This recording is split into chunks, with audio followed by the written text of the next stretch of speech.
About 8.5 years ago, I made this tutorial video on another channel about creating dubstep-style wobble basses in Native Instruments' extremely popular synth, Massive.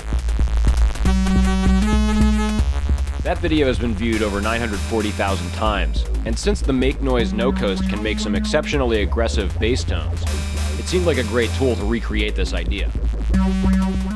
The first step in the original video was to tune the oscillator to a bass-friendly frequency range. Pretty simple. I'll tune the No Coast to play a nice low triangle wave. I'll also route the CV and gate outputs from channel A on the Korg SQ1 to the pitch and gate inputs on the No Coast so we can hear what we're doing. The crux of the wobble bass in the original tutorial came from an LFO routed to the frequency cutoff on a filter. The No Coast does not have a dedicated filter. However, we can use the balance control instead, mixing between the clean triangle wave core on the fundamental side and the complex tones produced on the overtone side.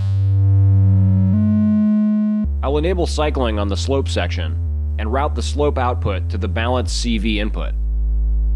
I'll turn up the overtone knob so we can hear a difference between the fundamental triangle wave and the overtone side. We should hear a sort of wobble effect as the signal fades back and forth.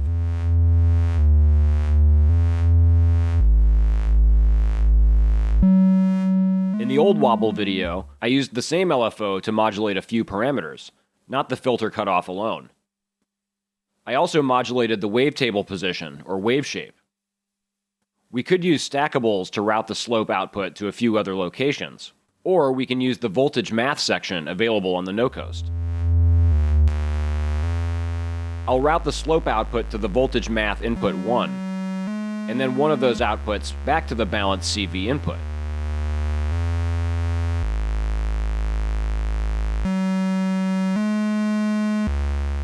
Now I have another copy of that cycling slope signal to route to the overtone input, or elsewhere.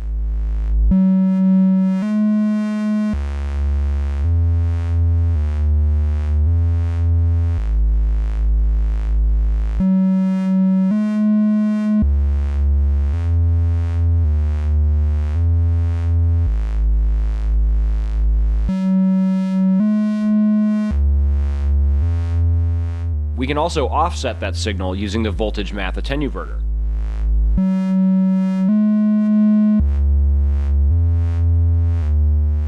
Of course, the multiply attenuverter is normal to the slope output, so we don't have to route the signal to it to get some modulation.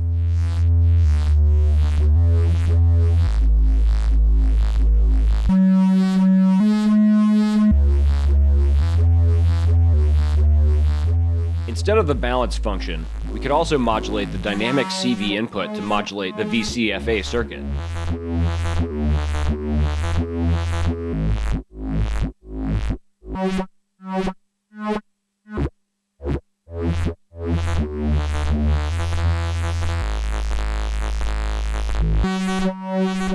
To really take things up a notch, we can send the channel B CV output from the SQ1 to the time input on the slope section to modulate the wobble rate.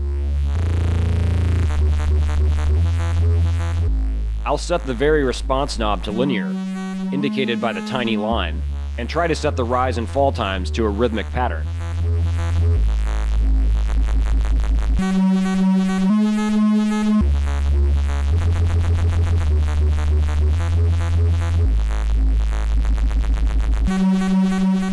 We can route the channel B gate output from the SQ1 to the slope trigger input as well to get a more predictable wobble.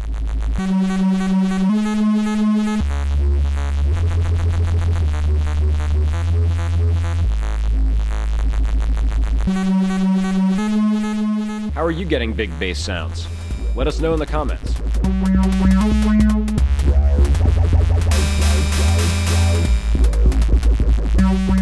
Thanks for watching and sharing.